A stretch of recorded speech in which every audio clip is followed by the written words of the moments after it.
अस्सलामु अलैकुम वरहमतुल्लाहि वबरकातुहू। बिस्मिल्लाहिर्रहमानिर्रहीम वस्सलातु वस्सलामु अला रसूलिहिल करीम ख़ातमिल मासूमीन व अला आलिहि व सहबिहि अजमाईन, अम्मा बाद।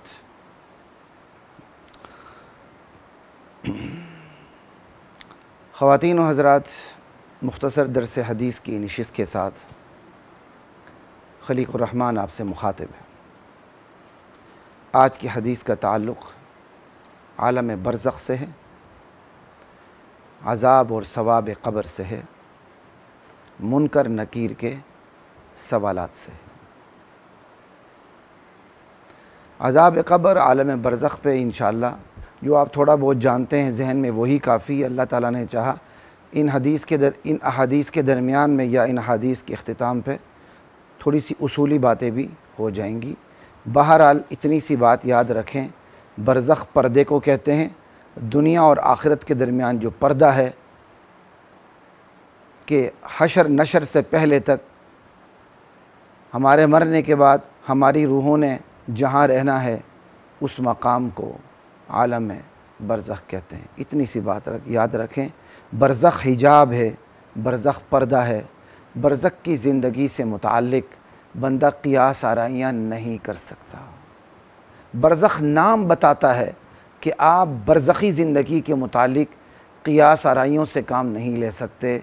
बरज़ख़ी ज़िंदगी के मुतालिक आप सिर्फ़ उतनी ही बात कर सकते हैं जितनी बात आपको कुरान करीम से और रसूल करीम सल्लल्लाहु अलैहि वसल्लम के फ़रामीन से दस्तयाब होती है। बस आज उम्मत के अहले हक़ उलमा के दरमियान भी बाज़ फ़ुरूई मसाइल में जो शदीद तरीन इख्तिलाफ़ पाया जाता है, एक दूसरे पर कुफ़र के, तकफ़ीर के, तज़लील के, तज़लील के जो फ़तवे लगाए जाते हैं, उनके पीछे भी एक बड़ी नफ्सियात काम कर रही होती है।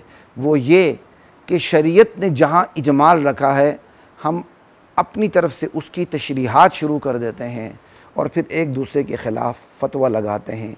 बरज़ख़ी ज़िंदगी भी दरअसल दीन के मौज़ूआत में से वो सुलगता हुआ मौजू है जिसमें बड़े बड़े जिबाल इल्म घुसे और उन्होंने इफ़रात व तफरीत से काम लिया, क़ियास आराइयों से काम लिया। नतीजा ये निकला, उन्होंने अपनी तहक़ीक़ तो पेश कर दी, लेकिन अपनी तहक़ीक़ पेश करते करते उम्मत को वो टुकड़े टुकड़े टुकड़े करके चले गए। आज उनके मुत्तबईन अपने बड़ों का नाम लेकर उन्हें अकाबिर अकाबिर कहकर क्या कहते हैं, रट लगाकर बस उस दायरे से बाहर निकलने के लिए तैयार नहीं हैं और उस दायरे से बाहर जो जाता है वो उस पर तज़लील के तकफ़ीर के फ़तवे लगाते हैं। इससे कम पे उनका गुजारा नहीं होता। मैंने अभी इस पे बात नहीं करनी थी, चूँकि आलम बरज़ख़ की अहादीस का आगाज़ हो रहा है तो मिन जानिबिल्लाह अल्लाह ताला ने एक जहन में बात डाल दी तो मैंने बात कर दी। वगरना ये मौज़ूआत मेरा मैदान नहीं है। मैं इन मौज़ूआत से कनी कतराता हूँ, मैं इन मौज़ूआत से राह फ़रार इख्तियार करता हूँ।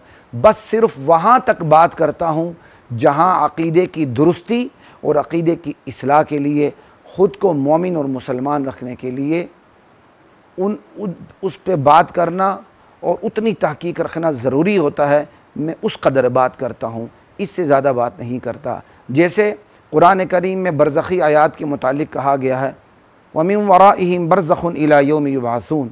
दुनिया की ज़िंदगी के बाद बरज़ख़ है, मरने के बाद जी उठने तक। ठीक है, इसका ताल्लुक़ ज़मान से भी है, मकान से भी। वो सारा वक्त, वो सारी जगह जो दुनिया के बाद शुरू होती है वो आलम बरज़ख़ से उसे ताबीर किया जाता है। कुरान करीम में शुहदा के मुतालिक कहा गया, बल अहयाउन इंद रब्बिहिम युरज़क़ून। शुहदा ज़िंदा हैं, यहाँ नहीं, यहाँ तो वो मुर्दा हैं। जब तक यहाँ शुहदा मुर्दा ना हो वो शहीद कहलाते नहीं हैं, वो ज़्यादा से ज़्यादा गाज़ी कहलाएंगे। यहाँ के हवाले से वो मुर्दा हैं। अमवातुन गैरु अहया वमा यशऊरून अय्यान युबअसून। हाँ, अपने जो अगली ज़िंदगी दुनिया के इख्तिताम के बाद शुरू होती है उसके हवाले से वो ज़िंदा हैं। बल अहयाउन इंद रब्बिहिम, यही कहा गया इंद रब्बिहिम, ये नहीं कहा बल अहयाउन फिद दुनिया कि तुम आप उसको हयात दुनियाविया से ताबीर करें। कहा वो ज़िंदा है अपने परवरदिगार के पास, तुम्हारे पास दुनिया में ज़िंदा नहीं है। तुम्हारे पास दुनिया में ज़िंदा होते वो शहीद ही ना कहलाते, वो तो गाज़ी कहलाते ज़्यादा से ज़्यादा। बल अहयाउन इंद रब्बिहिम, रब के पास ज़िंदा है। उनको वहाँ रिज़्क़ भी दिया जाता है, युरज़क़ून, और फिर बल अहयाउन, वो ज़िंदा हैं, वलाकिन ला तशऊरून, लेकिन तुम उनकी ज़िंदगी का शऊर नहीं रखते। जब अल्लाह ख़ुद ऐलान फरमा रहे हैं कि मेरे बंदे शहीद मेरे पास हैं, रिज़्क़ भी पा रहे हैं, मगर तुम्हें उनकी ज़िंदगी का शऊर नहीं। आज हमा शुमा को क्या हक़ है, आज किसी खेत की मूली को क्या हक़ हासिल है कि वो शुहदा की ज़िंदगी की अपनी तरफ से तशरीह ताबीर करता चला जाए और लोगों की बरज़खी ज़िंदगी की यूँ ताबीर करता चला जाए कि वो देखते भी हैं, वो सुनते भी हैं, और उनको अज़वाज मुतहरात भी पेश की जाती हैं। इन्ना लिल्लाहि व इन्ना इलैहि राजिऊन। ये बहरहाल मुसलमानों का अक़ीदा नहीं है कि रसूलुल्लाह को वहाँ अज़वाज पेश की जाती हैं। ये मुसलमानों का अक़ीदा नहीं है कि वो क्या कहते हैं, मरने के बाद वो तसर्रुफ़ात करें जो वो दुनिया में तसर्रुफ़ात करते थे। ठीक है, ये एक बरज़ख की ज़िंदगी है जिसका असल ताल्लुक़ रूह के साथ है, जिस्म के साथ है या नहीं, अगर है तो कितना है, ये अलग से बहसें हैं, किसी वक्त इंशाअल्लाह इस पे बात करेंगे, ये मौका नहीं इस वक्त बात करने का। बहरहाल इतनी बात याद रखें, दुनिया की ज़िंदगी का इख्तिताम होता है और एक नई ज़िंदगी का आगाज़ होता है, तो उसको बरज़खी ज़िंदगी कहते हैं। बरज़खी ज़िंदगी की तफसीलात कुरान और हदीस से जितनी साबित हैं उसी दायरे में रहना ज़रूरी है। जैसे शुहदा के मुतालिक कुरान ने कह दिया इबारतुन नस है, उनको ज़िंदगी हासिल है, परवरदिगार के पास है, रिज़्क़ पाते हैं, तुम्हें उसका शऊर नहीं। फिर हदीस में मज़ीद तफसील है कि सबज़ परिंदों के कालिब में उनकी रूहें डाली जाती हैं, वो फिर सैर करती हैं, फिर किंदीलों में बसेरा करती हैं। बस इतना काफ़ी है, इससे ज़्यादा जी शहीद ज़िंदा है, मैं गया, शहीद मुझे देखकर मुस्करा रहा था, कब्र खोदी, शहीद के जिस्म से खून बह रहा था, फ़ख़ैर रागले अस्सलाम वालेकुम, देखो जी शहीद ज़िंदा है। ये अहमकों की बातें हैं, इसका ताल्लुक़ क्या कहते हैं दीन से नहीं है, ये हमाकत से है। भाई वो तो बरज़खी ज़िंदगी है, वो आप उसका शऊर ही नहीं रखते। उतना ही शऊर रखते हैं, उतनी ही ख़बर रखते हैं जितनी ख़बर अल्लाह के नबी दे चुके हैं, बस इससे ज़्यादा कुछ भी नहीं। जब शुहदा की ज़िंदगी इबारतुन नस से साबित है तो फिर अम्बिया की ज़िंदगी दलालतुन नस से साबित है, क्योंकि दलालतुन नस से एक चीज़ बतरीक़े औला साबित होती है। कुछ बातें आवाम को समझना है तो परवाह न किया करें, ये कुछ इल्मी उसूल होते हैं, हम मजबूर होते हैं इनके इस दायरे में बात करने पर। तो जब शुहदा की ज़िंदगी कुरान से इबारतुन नस से साबित है तो कुरान की दलालतुन नस से अम्बिया की ज़िंदगी भी साबित हो गई। तो अम्बिया की ज़िंदगी बरज़खी ज़िंदगी है, दुनियावी ज़िंदगी बिल्कुल नहीं। जिस बाजारी किताब में भी हयातुहु दुनियाविया लिखा है वो हर्फ़े गलत से बढ़कर गलत लिखा है।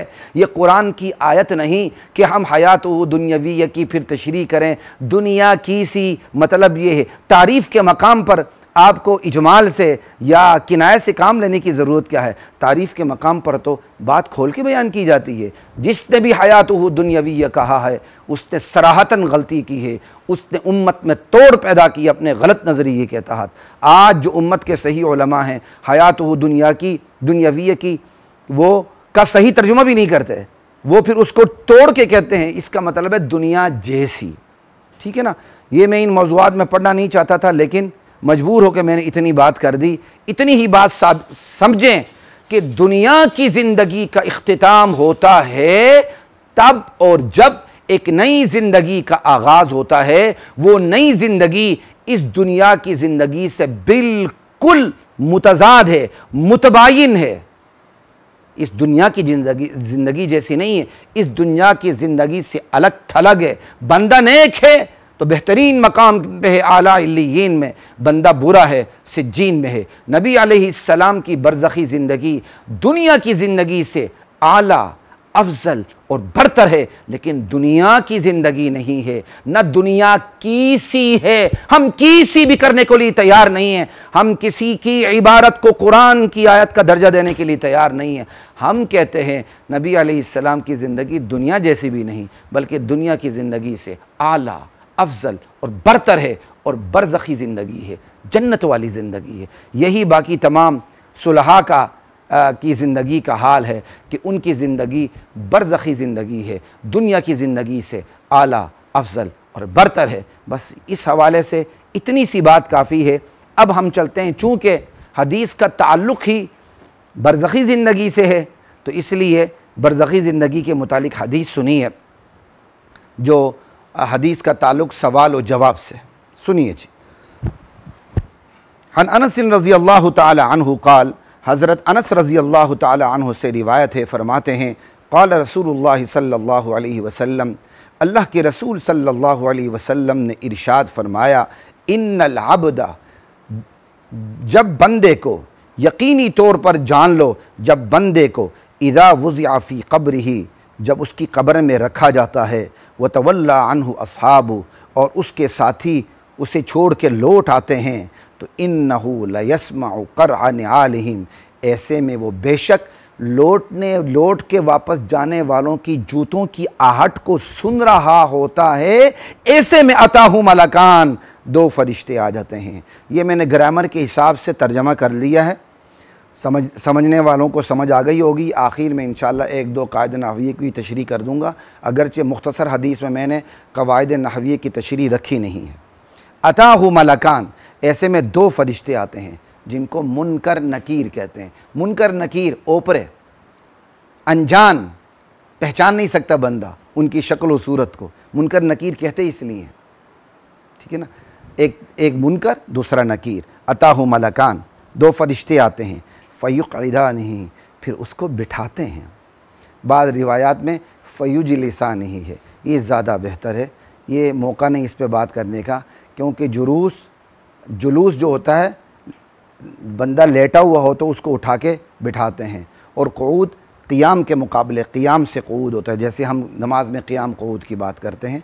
बस इशारा काफ़ी, इस पर ज़्यादा बात की ज़रूरत नहीं। फ़युक़इदानिही, उसको वो बिठाते हैं। फ़यक़ूलान, फिर वो दोनों कहते हैं। अब उससे सवाल करते हैं।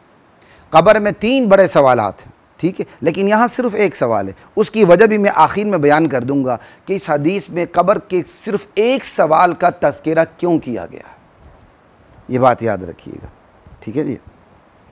सिर्फ़ एक सवाल का तज़किरा क्यों किया गया है, हालांकि बाकी सवालात भी हैं, दीन से मुतालिक भी सवाल भी हैं, बल्कि सबसे बड़ा सवाल तो ख़ुद अल्लाह के मुतालिक है। वो इस हदीस में नहीं, हालांकि ये बुखारी की हदीस है, मुस्लिम की हदीस है, लफ़्ज़ बुखारी के, वो इंशाअल्लाह मैं आखिर में बात करूँगा।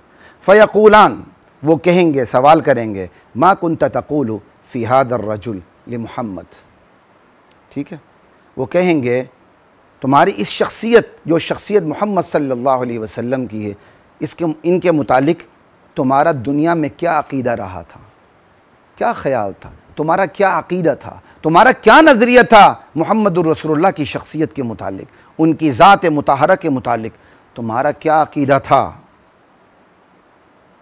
तो जो जिस कब्र में जिस साहिब कब्र से सवाल करेंगे, अगर वो मोमिन है तो वो क्या जवाब देगा, फ़अम्मल मुमिन फ़यक़ूल, मुनकर नकीर मलकान, इनके इस सवाल के जवाब में बंदे मोमिन कहेगा, अशहदु, मैं शहादत देता हूँ, या अल्लाह हमें भी नसीब फरमा, आमीन। अशहदु अन्नहु अब्दुल्लाहि व रसूलुहु, मैं शहादत देता हूँ कि मुहम्मदुर रसूलुल्लाह सल्लल्लाहु अलैहि वसल्लम अल्लाह के बंदे हैं और अल्लाह के रसूल हैं। अल्लाह अकबर। जब वो ये सही जवाब सुनते हैं तो फिर मुनकर नकीर जो दो फरिश्ते हैं, फिर फ़युक़ालु लहू, फिर इस साहिब कब्र को कहा जाता है, उन्ज़ुर इला मक़आदिका मिनन नार, तुम जहन्नम में ज़रा अपना ठिकाना देख लो। क़द अब्दलकल्लाहु बिही मक़अदम मिनल जन्नह, अल्लाह ने तुम्हारे जहन्नम के इस ठिकाने को बदल के जन्नत में ठिकाना कर दिया। हर बंदे का एक ठिकाना जन्नत में है, एक ठिकाना जहन्नम में है। जब जहन्नम में जाता है तो जन्नत का ठिकाना ख़त्म करके जहन्नम का ठिकाना रख दिया जाता है। जब जन्नत में जाता है तो जहन्नम का ठिकाना ख़त्म करके जन्नत में, अगर जहन्नम में जाता है तो जन्नत का ठिकाना ख़त्म कर दिया जाता है। ठिकाने दो रखे जाते हैं। ये दो ठिकाने रखना खुद ये अल्लाह ताला की तरफ से ऐलान है कि मेरा अपने बंदों पर कोई जबर नहीं, मैंने उनका ठिकाना जन्नत में भी रखा है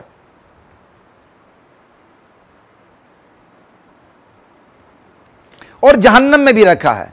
इन दोनों में से किस ठिकाने में जाना है ये मेरे बंदे ने खुद इंतखाब करना है। फमन शाअ फलयुमिन वमन शाअ फलयकफुर। लिहाजा जब बंदा सही जवाब देता है तो वो उसका ठिकाना जो ईमान न लाने की सूरत में जहन्नम में बंदा था वो भी उसको दिखाया जाएगा। अल्लाहु अकबर। कहा जाएगा देखो अगर तुम ईमान ना लाते और आज तुम इस सवाल का जवाब न दे सकते, एक सवाल है सिर्फ मोहम्मद रसूलुल्लाह के मुतालिक, यहाँ एक सवाल है, बाकियों में 3 सवाल हैं। ये मैं आपको बता चुका हूँ, यहाँ एक सवाल क्यों मैं बाद में बात करूँगा। अगर आज तुम ये सही जवाब न देते तो ये ठिकाना जो जहन्नम में तुम्हारे लिए तैयार था तुम इसमें जाते, लेकिन चूंकि तुमने सही जवाब दिया है लिहाजा अब ये ठिकाना नहीं, अब जन्नत का ठिकाना। फिर जन्नत का ठिकाना उसको दिखाया जाएगा, वो जन्नत जहन्नम दोनों ठिकानों को देखेगा कि ईमान की सूरत में मैं अब यहाँ जा रहा हूँ, न लाता तो मैं जहन्नम में जाता। फ़यराहुमा जमीआ, समझ आई, वो दोनों ठिकानों को देखेगा। अल्लाह अकबर। और इसके मुकाबले में जो मुनाफिक और काफिर है, वो अम्मल मुनाफिक वल काफिर, मुनाफिक और काफिर से जब सवाल किया जाएगा तो वो क्या कहेगा, फ़युक़ालु लहू, जब उसे कहा जाएगा मा कुन्त तक़ूलु फ़ी हाज़र रजुल, मोहम्मद रसूलुल्लाह की शख्सियत के मुतालिक दुनिया में तुम क्या अक़ीदा रखते थे। फ़यक़ूलु, वो कहेगा ला अदरी कुन्तु अक़ूलु मा यक़ूलु अन्नास, मैं नहीं जानता, मैं तो वही अक़ीदा रखता था जो लोग अक़ीदा रखते थे।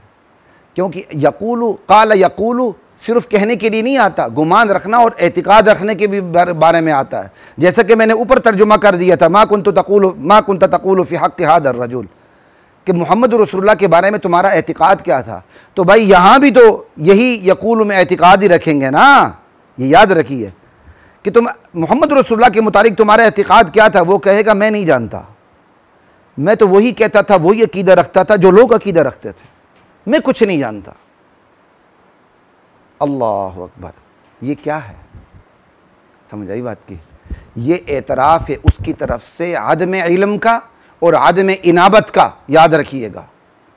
ये मुनाफिक और काफिर की तरफ से एतराफ़ है कि मैं जानता भी नहीं हूँ मोहम्मद रसूलुल्लाह कौन है, और मैंने दुनिया में इनके मुतालिक जानने की कोशिश भी नहीं की थी।